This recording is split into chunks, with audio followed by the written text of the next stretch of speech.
morning, everyone. This is Eric Barron with the Western Interstate Energy Board. Welcome and thank you for attending the second webinar in a series of 3 webinars on cybersecurity of electric utility industrial control systems. This week's webinar builds on what we learned in last week's webinar and is titled Power Grid Resilience Mitigating the Impacts of a Cyber Event. This webinar series is meant to help policymakers understand the threat of cyber attacks on utility systems, what is being done to mitigate risks, and ultimately how and what types of public policy should be created. Last week we got an introduction into utility industrial control systems and discussed some of the cyber risks and threats to electric utility industrial control systems. A recording of that webinar is available on our website along with the slides from that presentation. This week's webinar will cover power grid resilience and mitigating the impacts of cyber events. Our final webinar next week will end the series with more of a policy discussion aimed at helping state and provincial policymakers in the West build policies that encourage sound cybersecurity practices. Today, Roger Hill from Veracity Industrial Networks will be joined by Earl Shockley from InPowered LLC. Roger Hill is the founder and Chief Technology Officer at Veracity, a cybersecurity tech startup focused on delivering resilient and secure industrial network platforms. He brings 20+ years of industrial control system expertise in many different industrial segments. Prior to Veracity, Roger worked for Siemens as a global head of technology management in their plant security services business and was responsible for the development of key strategic technologies as part of a comprehensive security program for industrial customers. He is recognized as a global leader and subject matter expert in cybersecurity for industrial control systems. Earl Shockley is president, founder, and chief manager of InPowered LLC, a consulting services firm specializing in executive strategy, grid operations, cybersecurity, and regulatory compliance. Earl is a former regulator at the North American Electric Reliability Corporation, NERC, and was instrumental in NERC's shift to risk-based compliance and enforcement, and a key contributor to analytical and investigative efforts into the September 8th, 2011 blackout and February 11th Southwest cold snap event, as well as among others.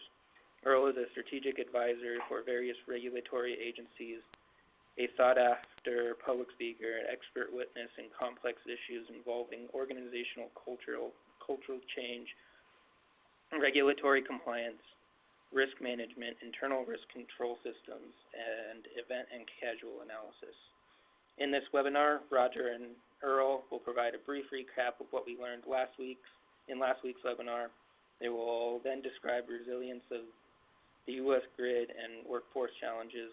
They will then discuss an approach to enhance operational efficiency to bridge the gap for workforce challenges and innovation in cyber resilience to align the resilience of mission of the U.S. power grid. Finally, just some logistics for today's webinar. Today we have muted all participants. There will be an opportunity for Q&A from the audience at the end. But if you have questions during the presentation, you can send them via the chat box during the webinar and we'll address them when appropriate. I will now turn the webinar over to Roger Hill from Veracity. Take it away, Roger. So thanks for the introduction, and I'd like to also thank you ahead of time for this opportunity to speak to everyone about this, to me, a very exciting topic, and I'm really looking forward to the unique insights that Earl will be providing us. I'd like to start with a quick recap from last week, specifically for maybe those that were not in attendance last week. So first of all, we discussed a real high-level overview of what are industrial control systems, the types of systems, and some of the components that comprise these types of systems, from RTUs and relays to PLCs and SCADA systems. And we also looked at some of the industrial sectors that you would find these industrial control systems. Industrial control systems are virtually everywhere. from the transportation industry, from ships, specifically for some of the ballast tanks, to transportation systems and subway and baggage handling at airports, water and wastewater treatment facilities, chemical, it goes on and on. We also delved into some of the different goals and the priorities between operations technology, or OT, and information technology. Just a real quick summary, the classic CIA triad from IT, or information technology, is really around confidentiality being the first and foremost goal, followed by integrity and availability. And this is really inverted for industrial control systems or operations technology. And specifically, the number one priority is safety, followed by availability, integrity, and confidentiality. We also broke down what were some of the adversaries that we see attacking industrial control systems, from the bad actors, and what are some of their motivations. And we had a high-level discussion of some of the common threat vectors, from SneakerNet to the bring your own device and mobile devices, and the unique context in industrial control systems. We also took a quick look at the anatomy of a cyber attack, and a realistic example of how an adversary could actually exploit industrial control systems. We also discussed some of the future trends to securing ICS, specifically around the U.S. Department of Energy CEDS, or Cyber Energy Delivery Systems program, which is really an approach to drive focused R&D efforts towards these innovations. Specifically, we looked at one of these specific programs, which is the Chessmaster project, as part of that DOE CEDS, and the focus of reducing the attack surface. Today, we're going to switch gears a little bit. With the context that we laid last week, now we're going to discuss resilience. So we're going to start off with Earl giving us some very unique insights to the 2003 blackout, which really sparked some of the power grid resilience movement. Then Earl's going to really walk us through some of the definitions of grid resilience, and in contrast to reliability, and how they're related. Earl will also walk us through some of the issues facing power grid resilience. Then we're going to talk about why power grid resilience is important to mitigating cyber events. And then finally, we're going to start connecting the dots. We're going to connect the dots between the specific Chessmaster Department of Energy project and how it is connected to resilience, or cyber resilience for the grid, utilizing the foundation software-defined networking. So with that, I'd like to turn it over to Earl. Hey, thank you, Roger.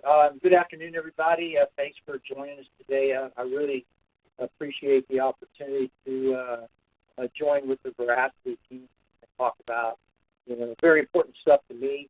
And I know it's very important to you as well. I appreciate the invite from FireRad as well. So to kick off my little segment, I'd like to take us back a couple of years, okay? I'd like to kind of plow the ground for our discussion around resilience. As Roger mentioned, it got sparked during and after the result of the 2003 blackout. I was working on the TVA control center desk, and my guys, we had a great day that day. I remember when the event happened. I remember, all of the anomalies that started occurring. I remember it like it was yesterday. And at the conclusion of that day, and TVA Grid was very fortunate. We were able to manage and be resilient and stand up against what was one of the most significant events up until that time. And we knew right away that our world would change, our industry would change, as soon as we put on the TVs and we saw what was occurring, on CNN and different news channels. So in the wake of the 2003 blackout, there was lessons learned. There was a number of significant things that came about For example, and I was part of this, my chief engineer at TVA was assigned to the blackout team. I assisted him on some of these efforts, got my foot in the door there. There was a formal report that came out with 46 major recommendations from FERC and NERC to reduce the risk for future blackouts. The 2005 Power Act came about, which expanded FERC's role, which in turn created NERC and certified them as the ERO, which led to mandatory and enforceable regulatory measures in 2007. It also called for the need for independent system operators. It kind of triggered that, to coordinate and transact our business across the grid as well. And FERC reforms coming from that blackout also provided for lower cost and easier adoption of renewable energy to help with resilience and strengthen the grid out of order, I believe it was 764. So after the 2003 blackout, it became apparent that not only was there a need for mandatory rules and regulations, there was a need to better understand the huge vulnerability that came about, which was grid resilience and the ability to bounce back, if you would, and recover from severe events. A Time magazine, there was a famous Time magazine article after the event. It was on the cover, and it dictated that the energy industry needed to take the power grid from rickety to resilient. Okay, and we all, we kind of wrote that down and put it up on the wall, and as an industry, and we really took that to heart. So I can safely say, as Roger mentioned in the agenda, that the 2003 blackout really sparked a grid resilience movement. Okay, we've gotten a lot better, but there's still vulnerabilities, and as an industry, we understand we have work to do, especially around cyber and just how this is changing every day in our everyday dependence upon cyber systems to deliver power. So I think this was, this event also gave us an opportunity as an industry to step up and really improve what we do. So next slide. So I'd like to talk a little bit about reliability and resilience. When I talk to people, they often use these words interchangeably. And although they are interlinked and they're intertwined, they are different. And I just kind of wanted to cover that with you. Here's the official definitions, if you will, one from the Electric and Electronics Engineer Standard and one from the National Infrastructure Advisory Council. But I'd like to just I like to summarize things. I like just kind of make things simple from the legal language, if you will. Reliability is really about keeping those lights on in a consistent and reliable manner. That's been the focus of our industry for many, many years until the 2003 blackout kind of said, hey, there's another side of this we got to pay attention to, and that's resilience. Reliability is a very binary view, if you will, of system performance, where the systems are either functional or they fail. So it's measured by interruptions, on the system and different things like that. So while intertwined, like I said, a resilient grid is not necessarily one that's reliable, and a reliable one is not necessarily resilient. Okay, because they're different. Resilience really emphasizes the idea, if you will, that disruptive events occur regularly, and we know that it is built to withstand them, and that our systems need to be designed and bounce back quicker and stronger and make the impact less. So if you think about resilience, from the root of that word, resil, it's about bouncing back. It's about the ability to anticipate, absorb, and adapt and recover quickly.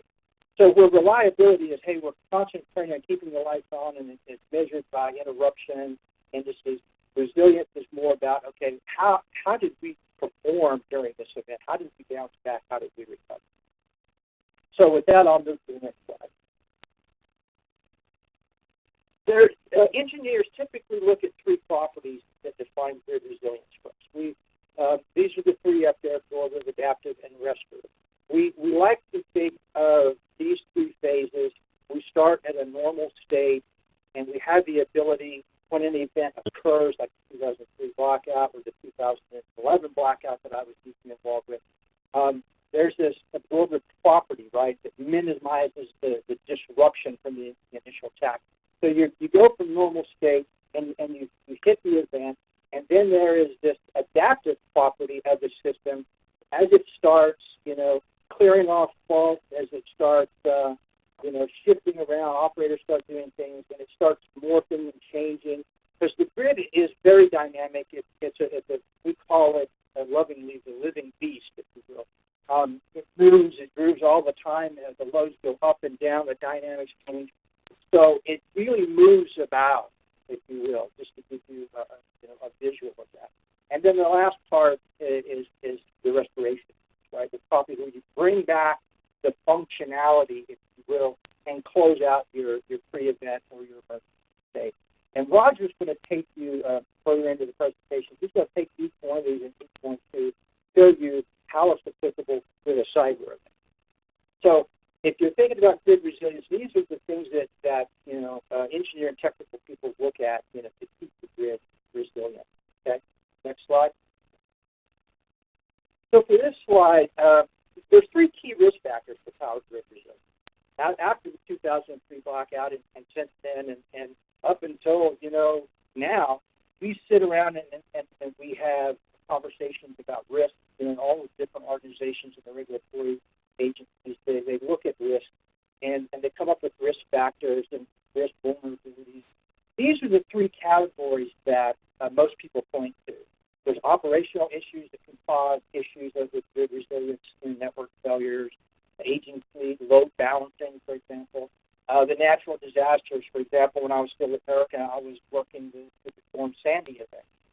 That was a huge natural disaster that really impacted us and got that conversation rolling even further about resilience. How do we bounce back quicker? How can we recover from something that we know can happen but doesn't happen very often? And now, over the last several years, we've just had an influx of physical and cyber events as well. Just 5 years ago, you could count maybe on your hand major things that come on. Now there's stories all the time about physical and cyber impact. And so this has become a key issue as well. So these three risks are the ones that we focus on. Next slide. This slide takes those risks and a few more, and what it does is it just kind of puts them on a risk scale, if you will, the likelihood and the consequence. And this is just a threat landscape across the utility sector. So, and this is just a visual for you to understand that as an industry, most of the risk management people within our industry look at these risks to power grid resilience in this way. And we do this on a regular basis, and we shift these different things around, and we apply our mitigation to the ones that we feel are stronger to the likelihood and consequence from a risk perspective. So these are just some good examples of how our industry lays out the risk factors for the utility. Next slide. Okay, so at this time, I'd like to kind of walk us through 5 key issues facing power grid resilience. Now, these are issues that I work with closely when I work with clients as a consultant. These are issues that I was deeply involved with when I was at NERC as a regulator, and there were issues I was deeply involved with when I was in the industry, working in the corporate environment. The first thing that's a key issue and something that we need to understand that will impact our power grid resilience is a severe event. Okay, now I have a little slide coming up, and I'm going to visualize this for you. So our risk is natural disasters, operational issues, physical and cyber threats, like I mentioned, right? So that is our number one key issue facing power resilience. Number 2, we're becoming a lot more reliant on cyber infrastructure. Our entire supply chain and our entire operation and planning piece is all relying upon computer infrastructure, okay? And the computers and all of the control electronics, if you will. And we need this in order to achieve our purpose, right? And to have an effective delivering of electricity to the customer. Our grid has become a lot more complicated. From the time I first started operating the grid, back in the late 70s, it was much different than what it is now, okay? We have a significant issue on aging workforce, okay? Particularly the loss of tribal knowledge. We have, and I'm going to give some really important figures that we've found for the West Coast for you to consider during your business decision making, okay? there's just a lack of workforce cybersecurity expertise. It is the number one job. I have my clients coming to me all the time. Hey, do you know any cybersecurity experts? We need to hire cybersecurity experts. We need people with that domain knowledge. And we have some really smart people in our industry, but we're lacking this. And one of the important things to understand is that the engineering schools are not putting out the level of expertise that we need to replace what's bleeding. Okay, we have vulnerabilities from aging critical infrastructure and critical infrastructure independency and supply chain vulnerability. I'm going to give a little slide on. These are the 5 key things I want you to think about as we're talking, and Roger's going to tie these in, to the cyber world and to what they're doing for Veracity. Next slide, please. Okay, so let's take our issue number 1, severe events. This is a really good visual. This was put out by a NERC task force when I was still at NERC. We were studying resilience, and we were just looking at the fact that, okay, if we were to have something big happen, what does it look like? How do we break that down, right? So if you think of a severe event as an emergency situation so catastrophic that the complete restoration of your system is not possible, okay? So the BES would be operated at a reduced state of reliability for months, years, whatever it would take. We would have to establish the event would be so severe that we'd have to establish a new normal, okay? And this new normal is what we would operate from until we could fully recover, if we could fully recover, to where we were before, okay? So by definition, a severe event will present enormous challenges to our industry, and resilience is just a huge part of this. And it's important to know that it's the possibility, if we have a huge superstorm again, or if we have a major cyber attack, that we may end up residing at a new normal, and it may take us time, months or years to get back to the next or to our region. Next slide. Now, this is an important slide for you guys, and I really want to spend some time on it. And it's very applicable to you on the West Coast. Okay, aging workforce and how it impacts resilience, and how it impacts our ability to monitor, identify, recover, and restore. Okay, it really is something that we need to bring to the light a lot more. And as a consultant working with my clients, and of course as a consultant, I'm an adjunct team member, right? Because usually they don't have the expertise or they don't have the manpower. So this is really important. For you on the West Coast, it's important to know that 234,000 new jobs will be needed to be filled over the next 15 years. And when I mean new jobs, I mean these are critical engineering and cybersecurity jobs. These are jobs that directly impact our ability to be resilient on the grid. This study, and I've got it referenced there, please, on R6 on our reference table at the end of these slides, go back and read this because it's very important for policymakers to speak for. 1.5 million workers are going to be needed across our energy sector by 2030. Okay? So what drives into that is that the energy worker retirements are coming at a rate that's double the percentage of new energy apprentices. Okay, and this includes cybersecurity people. This is technical people that we're talking about. People, like I said, that have a direct hand in ensuring resilience to our grid. And 500,000 workers are expected to retire in the next 5-10 years. So we're going to have this loss of tribal knowledge. We're going to have this transition period where we're going through different skill sets, and we're going to have to train people in a lot of the new solutions that are coming forward with emerging technology, in particular the Veracity solution, takes this into account, and that's why they want to make the emerging technology less complicated than the legacy systems that are in place. Okay, 77% of energy companies find it difficult to hire qualified employees, especially cybersecurity. Like I mentioned, they pay me at times to go out and look and find experts. My clients, because this pool is so small, and the people are there that are brilliant, and they're calling for a top dollar. Okay, so what's important to know is that as we go about addressing this aging workforce, that our workforce is changing, our industry is changing, our grid is changing, so we're going to have needed skill mix that's going to shift, and it's going to shift even more rapidly in the future. We've had entire job classes phased out, new ones created. Like I used to switch in substations. I used to patrol. A lot of these jobs are no longer in place.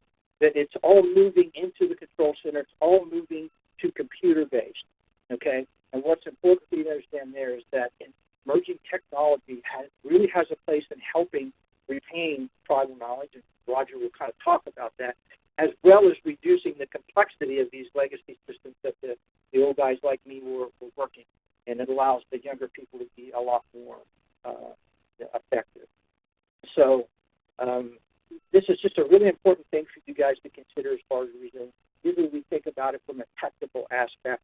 We need to look at all of the underlying things that help drive our ability to be resilient on the grid. Okay, so next slide. And going back to our 5 key things, right? Critical infrastructure interdependency.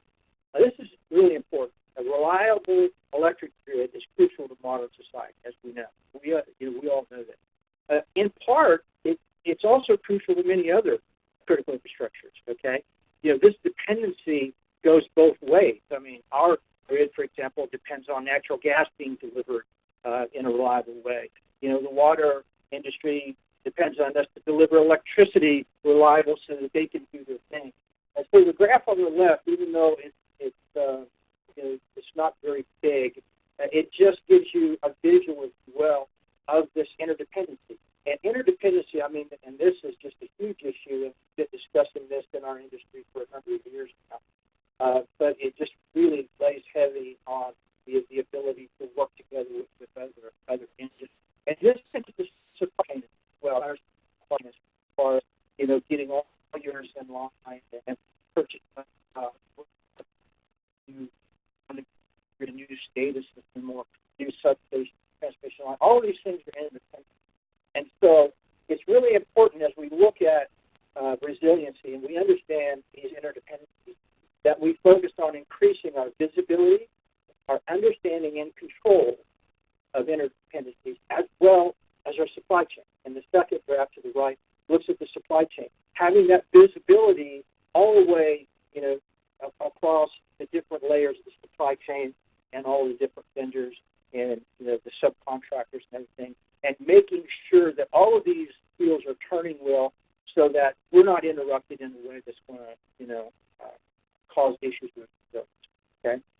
So with the energy increasing cyber dependency, we have to really focus on these interdependencies and supply chain. Because bottom line is we all, whether we're policymakers or we get our hands on the grid, we're the guardians of security for the energy delivery infrastructure. And these other industries are dependent upon us, okay? So if cyber attack has great consequence on the U.S. power grid, it would really shatter an ideal cybersecurity framework of private sector accountability. So it's important for us to look at it. Next slide, please. In this slide, I'll just kind of touch briefly, and then I'll turn it over to Roger. But as we came out of the 2003 blackout, as we started looking at resilience, one of the key things that came up was cyber smart grid and microgrid. Okay, in a smart grid environment, we're looking at self-healing networks. We're looking at cyber and physical being integrated within our thinking and our design as well. Okay. Chairman John Wellenhoff, when he was a FERC chairman, stated that we're going to be moving to systems of microgrid that operate independently of the larger infrastructure to ensure resilience. Okay, but that transition is going to take us a long time. That's not something that can happen over time. So we have issues that we have to deal with today, and so it's important to know that self-healing and to be resilient and accommodating all kind of generation and storage options in our grid is very important. But what we can do in the near term to have a large impact is emerging technology. And emerging technology does not equal complexity a lot of times. Actually, most of the time it reduces the complexity and it helps address things like aging workforce. If you have the ability to monitor and detect and control with emerging technology, then your need to hire 20 people to go to put test meters on this equipment is not necessary. We can help by using emerging technology. So if we could move to the next slide, at this point in time, I'll turn it back over to Roger. Oh, that's great, Earl. Appreciate it. So let's discuss how the Department of Energy Chessmaster project is really driving focused research and development efforts to really help improve the cyber resilience of the grid. And there's a specific focus of the commercialization of these R&D efforts. The Chessmaster project is part of the U.S. Department of Energy Cyber Energy Delivery Systems program. The Chessmaster project is specifically focused on the continual and autonomous reduction of the cyber attack surface for the energy delivery control systems. This project led by principal investigators from Schweitzer Engineering Laboratories and Veracity Industrial Networks. We also have a couple of utility partners that are really helping to drive use cases, some of the specific requirements from the utility side, as well as helping in the testing of the actual solution set. Having said that, in order to really define how this specific research in the Chessmaster project is driving this innovation towards the goals of cyber resilience, we first need to kind of take a couple of steps back to really understand some of the fundamentals behind this technology. So software-defined networking represents this foundation that we're leveraging. This innovation is being realized today. Let's provide a quick 30,000-foot view into software-defined networking, or SDN. And to do this, we'll contrast this with the technology that exists today in traditional networking, and we'll refer to this as the hardware-defined networking. So when we think of Ethernet networking switch, where we plug in that cable into that magic black box that just makes everything work, we tend to think of the switch as a single box. The Ethernet switch is comprised of 3 layers. First, there's the data plane. This is the actual forwarding of data, forwarding of information. The data that's transmitted on the network is organized into what are known as packets. The data plane is responsible for the forwarding of these data packets. The control plane instructs the data plane how to forward the packets. Another way to think of this is the control plane is the network operating system. And on top of this control plane is the application plane.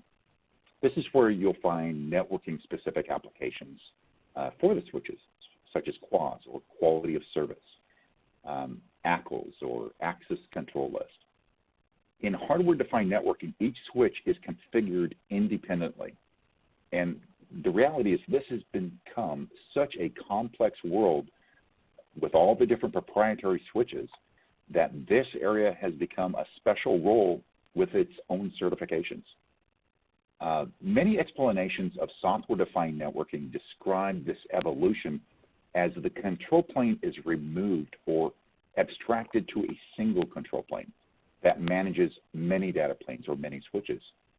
While this might be a simplified logical view, it's simply not technically accurate. The SDN switch still has a control plane. That does not go away. The difference is that there is a controller agent that resides on the control plane of the switch. The SDN controller communicates over a secured channel remotely to each SDN switch controller agent, and this instructs the switch how to forward packets. The real promise for SDN is what we refer to as the northbound API, or Application Programmer Interface. This is also referred to as the business application layer, and this is where tremendous value can now be realized with specific networking and security applications that can be delivered in an abstracted manner. So let's take a very high-level view of this. First, let's examine a use case of known and allowed traffic. So first we have host A, and host A is trying to ping or send a message to host B. So in this case, the switch has already received instructions to how to forward the packets. So in this case, this is working traffic, and it never leaves that switch fabric. Another use case is what we will call the unknown or new traffic.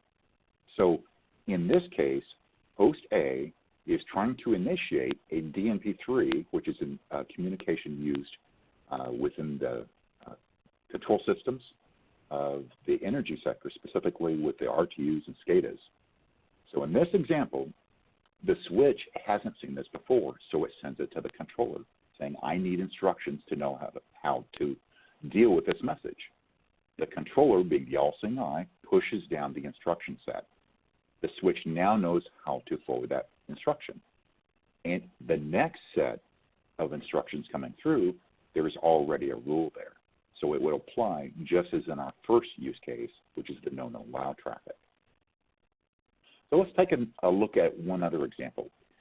This is what we call the known and denied traffic. So we could think of this as the blacklist side. So in this example, we have host A that's initiating an FTP message to host B. Now, in this case, we explicitly have a rule for not allowing FTP. One of the reasons for this is now not only can we normally block this with a whitelist, which is I'm only going to provide a list of instructions of what I want to allow, but by having a specific blacklist, I have situational awareness of any attempts for traffic that should not be on my network. One other example would be what we call the known, allowed, but also audited traffic. So in this case, host A is trying to initiate FTP to host B. So the switch has a rule of how to forward it, but there's an additional instruction that tells the switch to make a copy of this and send it to the controller. So this creates what we call the audit trail. So it's literally the digital copy of that entire conversation. Next, we have another example of quarantining devices that are connected to the network. In this case, host A, regardless of whatever the conversation is, or regardless of whatever the destination device is, host A is quarantined by instructions at the switch. So any communication attempt by host A through the switch has specific instructions to block it. At the same time, the switch is instructed to make a copy of any of those data packets and forward it to the controller.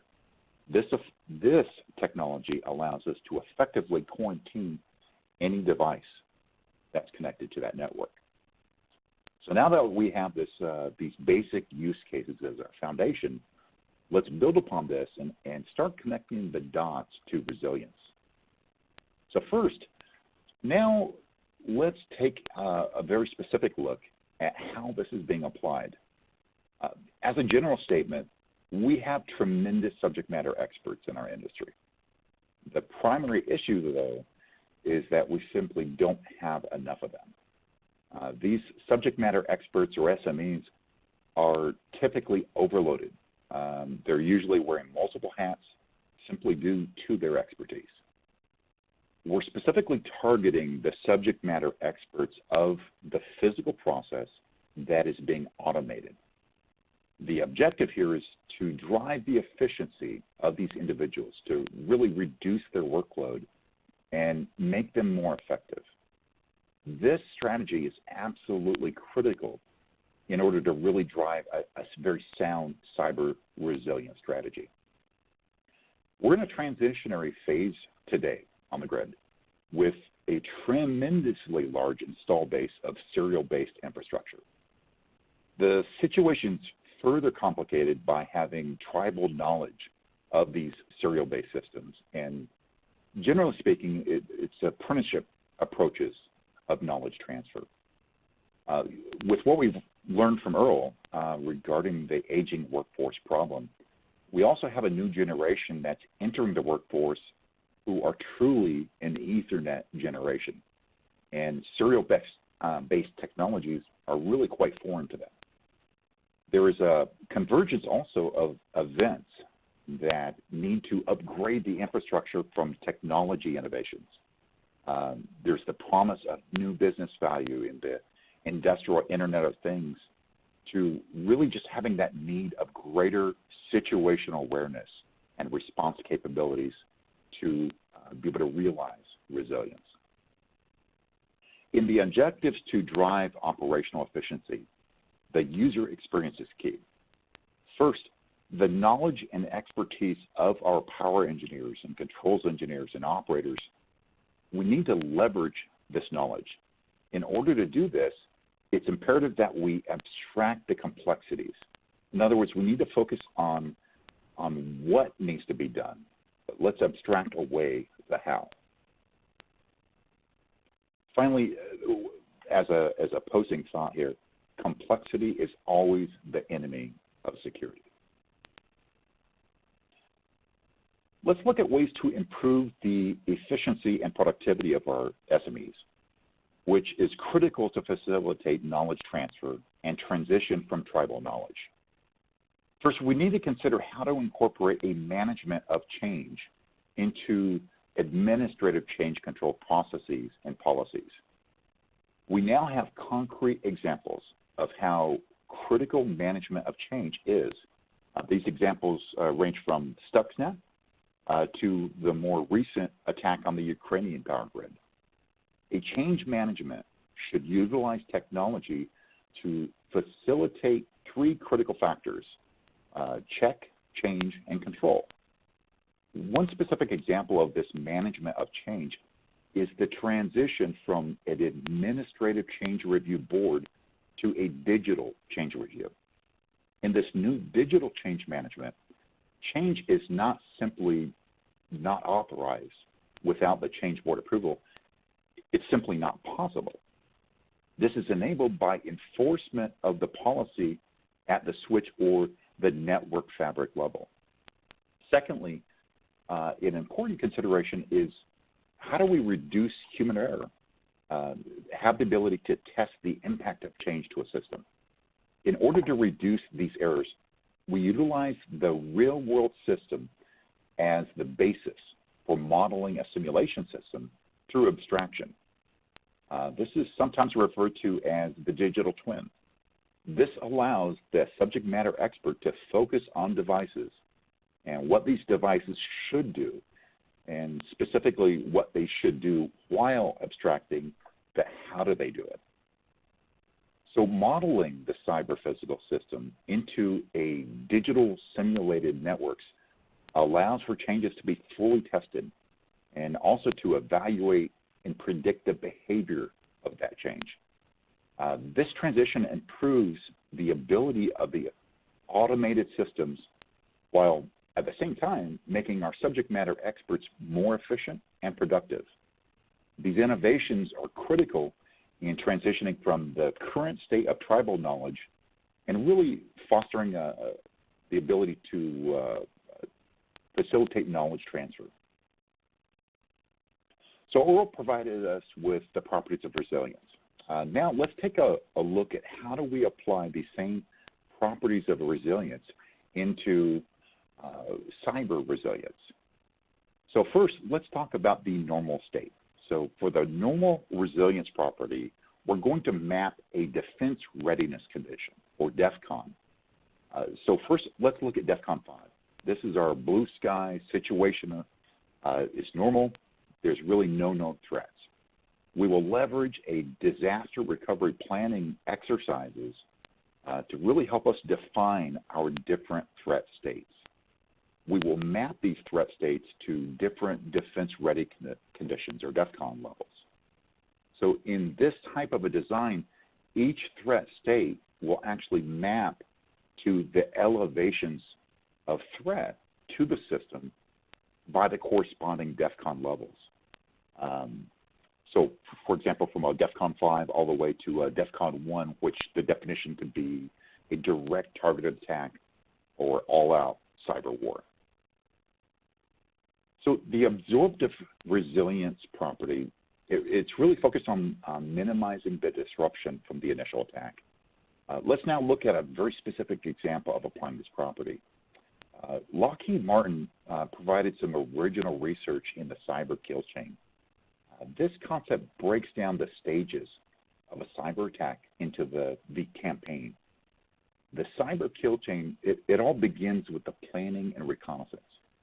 For attacks on industrial control systems, this stage is perhaps even more critical, as the knowledge of what the devices are, as well as the knowledge of the roles they perform, are critical to the adversary to really be able to accomplish the overall objectives, which are changing the behavior of the physical process.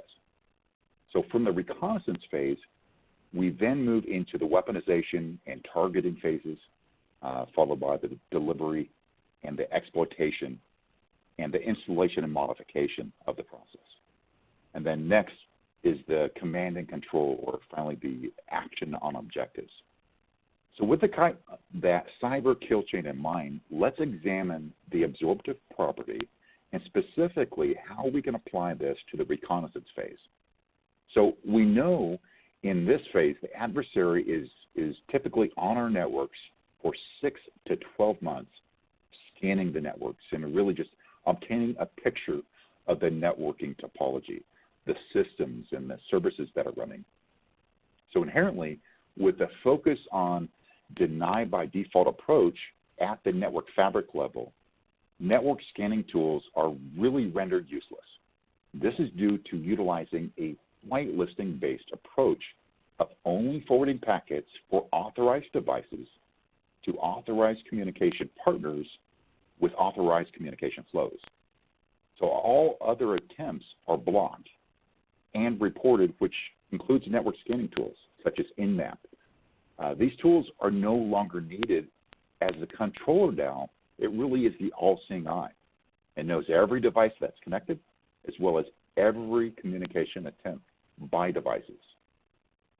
Now we can start considering active defense strategies. So we can look at one specifically around deception. For example, a deception-based approach would be to respond to an adversary host scanning attempt with information and addresses that don't actually exist. This would actually create a situation where it's painting a false network picture for the adversary. The primary benefit of the absorptive property for cyber grid resilience is to focus on the earliest stage of the cyber kill chain, which is the reconnaissance phase.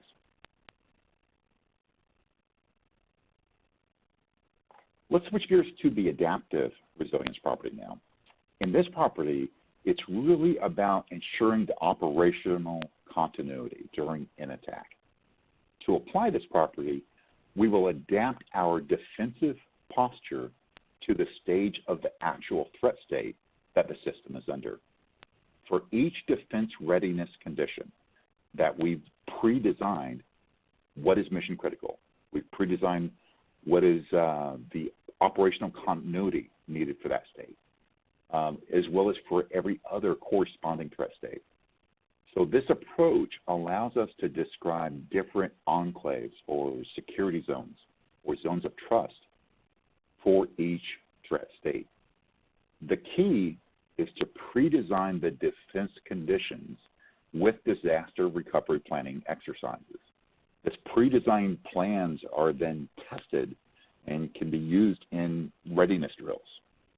In this manner, as the threat state changes, the pre-designed plan or policy is automatically executed, and the changes are loaded into the entire switch fabric, where the enforcement is at that very first packet forwarding devices, or the switches. We can now focus on the responsible use of encryption to enable threat state transitions. Now, notice I use the word responsible here.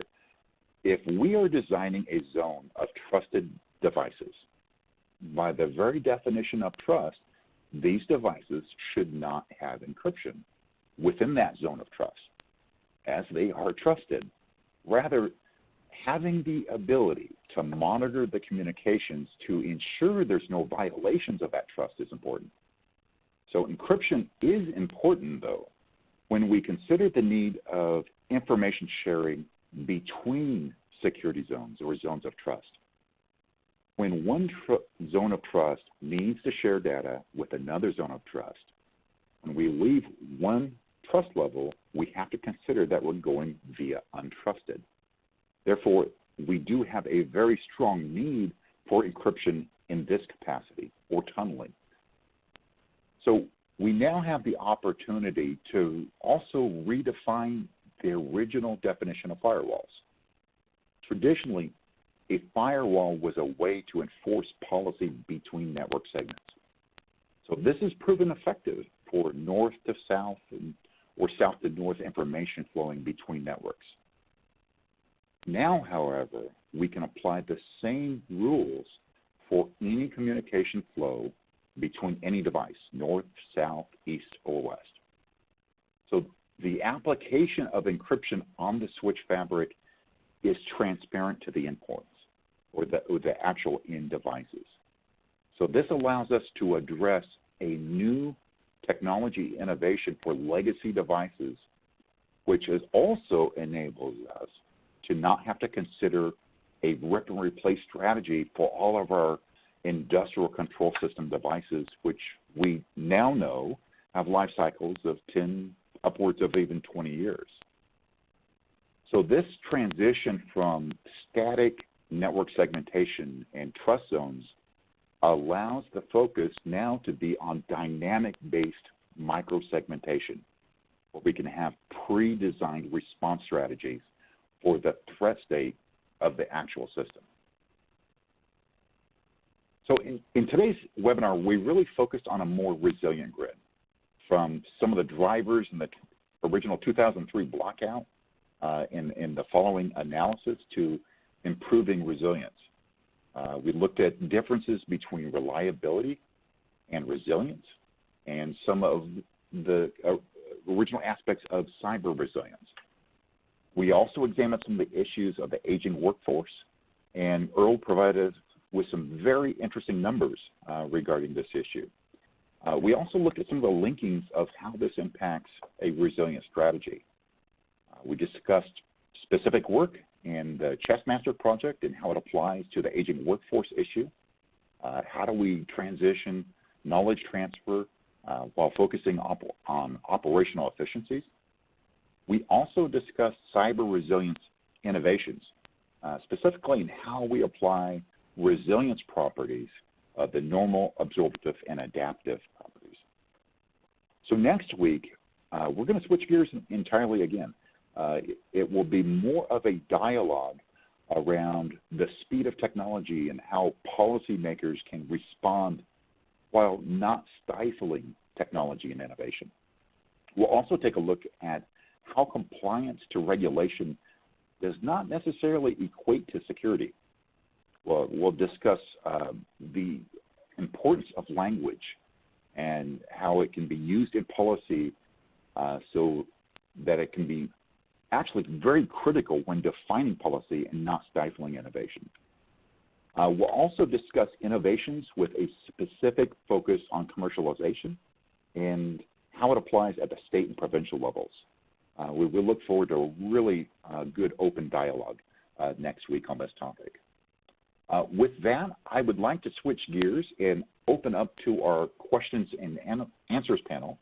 Earl and I are both here to address any open questions that we might have. Thanks, Roger, and thanks, Earl. I just want to be, before we get into Q&A, I just want to be cognizant of people's time as we reach the top of the hour.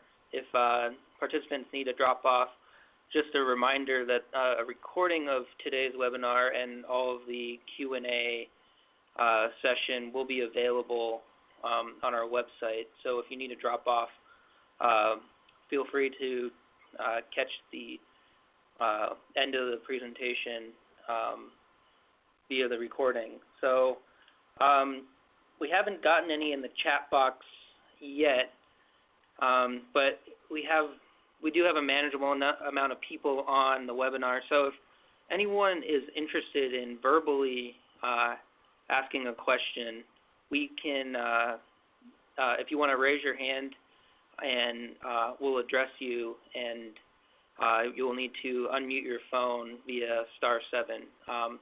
But just to kick things off, going back to something you said, I think it was Roger.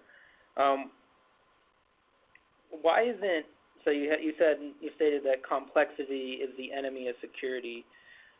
I guess thinking about why wouldn't a more complex system, I guess, wouldn't it be harder to infiltrate, or just based on, as how complex the system is?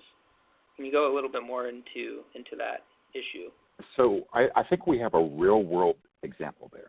And I'm going to go back to the Stuxnet attack, which really was targeted at the centrifuges in Iran for their nuclear enrichment program, Natanz and Bahrain.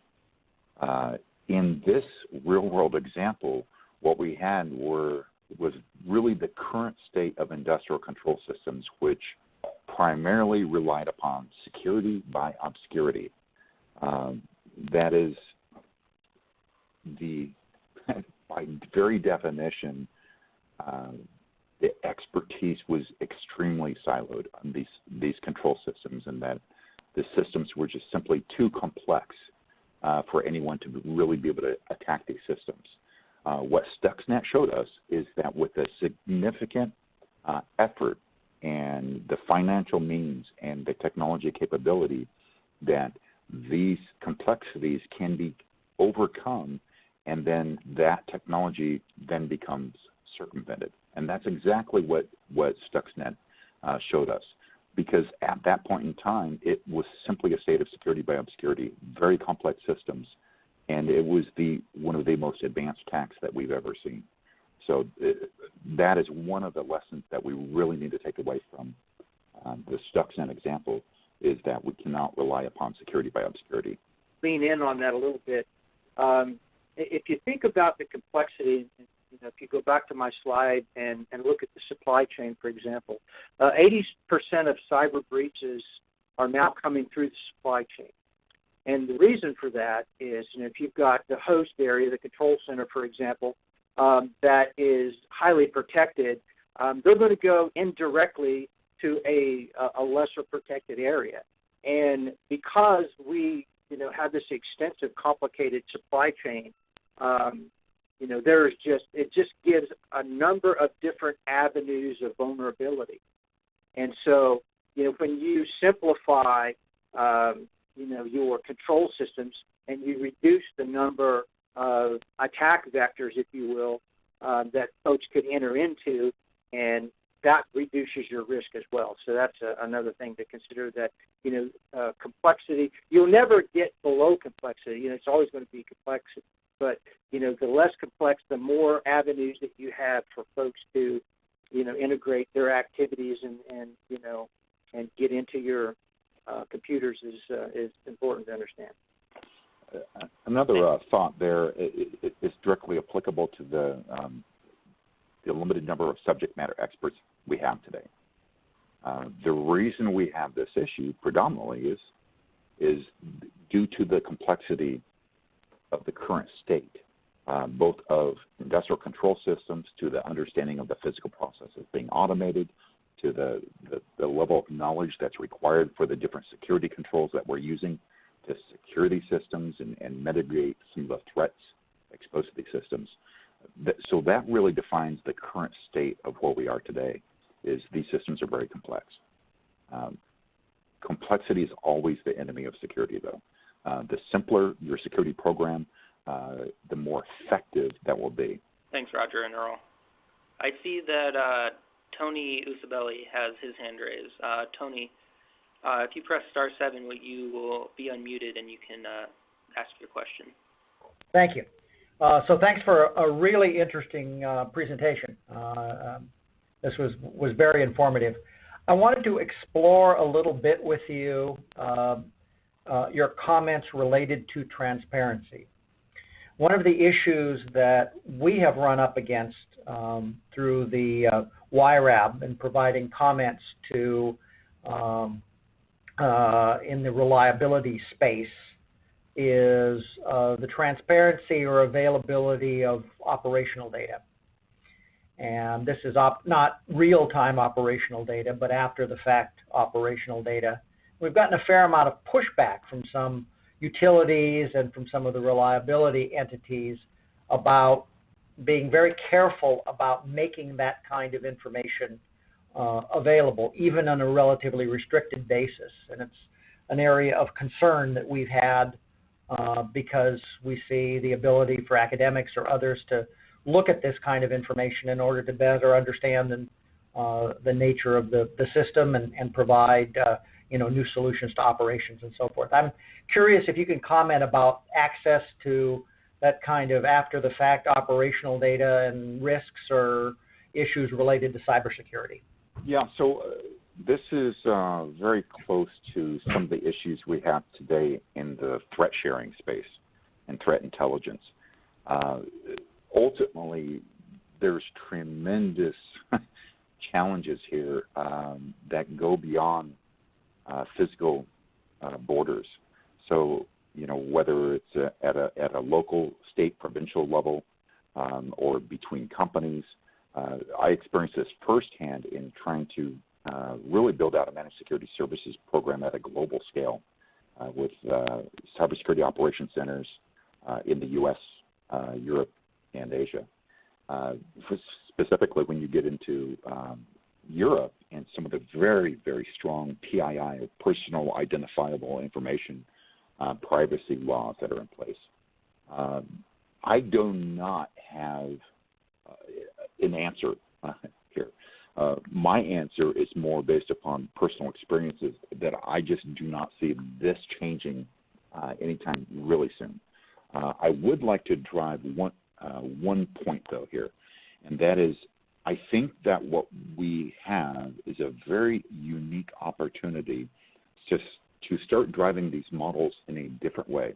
So you mentioned, for example, academia, and think of some of the national labs, or even think of some of the tech startups. They have an idea. The problem with all of these organizations mentioned is they don't have the data. They don't have the information to really prove out any ideas or conduct their research. This is where I think we have a unique opportunity to start pivoting and modeling these systems where you can create behavioral-based models that can actually simulate these systems that in a way where you are not sharing the specific operational details, you can share the models of these systems to really drive innovations. So I think that is achievable, while some of the broader goals around threat intel sharing and operational data sharing, I think will remain to be challenges. This will be a very specific topic, I think, for a lot of the policymakers to really weigh, and hopefully we can even further elaborate on that next week as well. Earl, do you have any follow-up to that?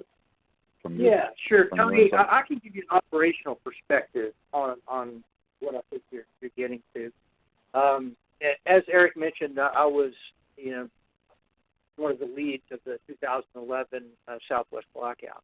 And if you remember, one of our conclusions was a lack of data sharing and the ability to share data in a way that allows everybody to have visibility in order to plan and operate their system in an effective manner, right? So we definitely need to get better at that. I mean, folks will raise their hands and say, oh, well, we can't do that because, it's critical infrastructure, and if we share all of this stuff, then, the bad guys are going to get it, they're going to interpret it, they're going to know where to hit us, and there's some truth to that. But I think that, like you mentioned, after the fact, the sharing of data and models for academic analytics, I think is really important. And I think that we can get better at that. And I think that, they pull the card of security and they pull the card of, well, we just can't share this and put it on the table because it's easier to do so. We can, if we sit down, we can figure out different ways to share data in a way that benefits our industry and keeps us out of blackouts like the 2011 blackout, and do it in a way that's secure and do it in a way that would be productive. So I think that's a challenge that our industry has. I think economics are involved. I think that there are folks that are in charge of their little domains and they don't like to share outside of the domains. But I can just say that just hearkening back to 2011, one of our conclusions was our industry needs to figure out a way to share that data and do it in a way that's productive and do it in a way that protects ourselves. Did that get to your point, Tony? It did. Thank you very much. I appreciate the answer, and I really look forward to the additional information and the discussion next week. Thanks again. Thanks, Tony, and thanks, Roger and Earl. I think that was a great presentation and a great set of questions. Now that we are 8 minutes over the 1 hour time slot, I think we can wrap things up and going into next week's webinar, I think we have a base of knowledge to really sort of dive into some of the policy challenges around the cybersecurity issue. So just a reminder that a recording of today's webinar, as well as last week's webinar, will be available within 1 business day on our website. And we just look forward to the conversation at next week's webinar. We'll be discussing the pros and cons of policies around cybersecurity.